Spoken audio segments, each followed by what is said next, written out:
मुघलांनी पकडल्यानंतर संभाजी महाराजांनी त्यांचे सल्लागार कवी कलश यांना औरंगजेबापुढे किल्ले बहादूरगड आता धर्मवीरगड येथे आणण्यात आले.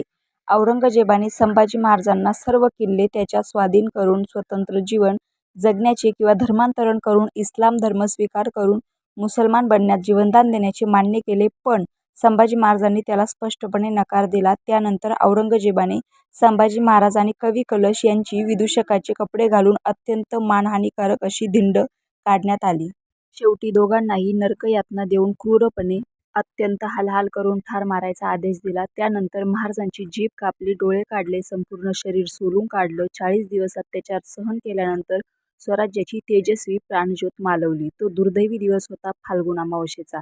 यानंतर छत्रपती संभाजी महाराजांच्या पार्थिवाचे तुकडे करून तुळापूरच्या नदीत फेकण्यात आले. औरंगजेबाच्या क्रूर सैनिकांची मोठी दहशत असतानाही काही स्थानिक लोकांनी महाराजांचं पार्थिव शरीर ओळखलं. यानंतर त्या लोकांनी मृतदेहाचे तुकडे गोळा करून त्याला शिवलं आणि त्याच्यावर हिंदू पद्धतीने अंत्यसंस्कार केला. रामकृष्ण हरी.